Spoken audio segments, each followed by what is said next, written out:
And Ambassador McFaul, as you know, the municipal council in Moscow, some members there followed up with the same thing we saw from those St. Petersburg officials.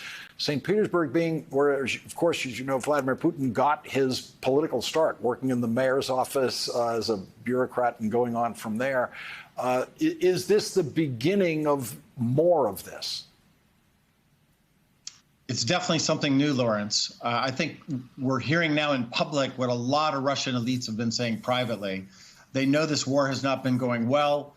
They're worried about the long-term durability of it. And now with these incredible victories by the Ukrainian warriors on the battlefield, they're now starting to say things in public.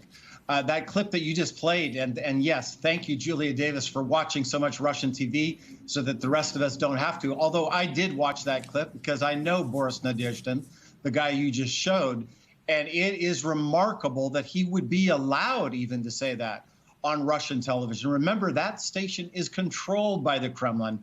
It shows that there is a lot of finger pointing going on now, not by Nadezhdin towards Putin just yet, but towards the generals, intelligence officers.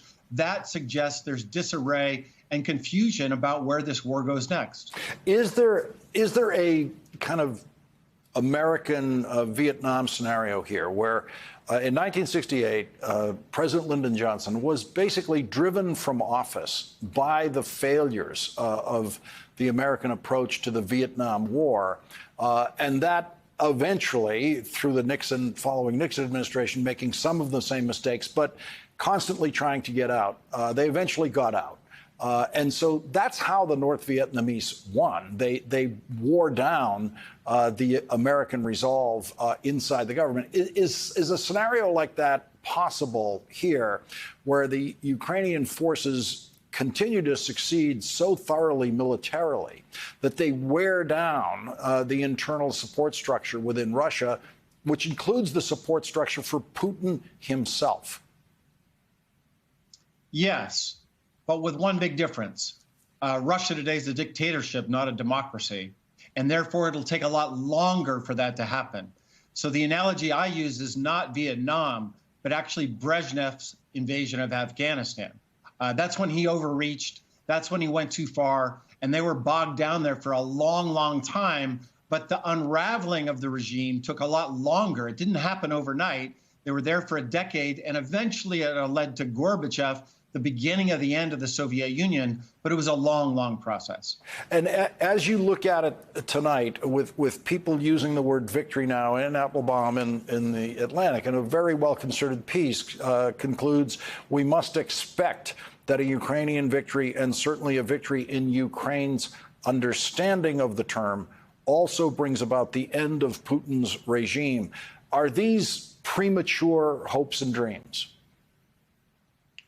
Well, like Brezhnev in Afghanistan, that was the beginning of the end for the Soviet Union, but it didn't happen when Brezhnev was in power. And, you know, political scientists like myself, we're not good at predicting the future. By the way, neither are intelligence agencies. But I do think this is the beginning of the end of Putinism as a regime. I just don't want to go out on a limb and predict when that will actually happen. No, I have found myself very reluctant to use the word victory in anything that I'm saying about this. But exactly. I am really struck by what a big swell of that word is occurring in the last couple of days among thoughtful observers. Well, and among my Ukrainian friends, Lawrence, I mean, I talk to Ukrainian government officials pretty much every day.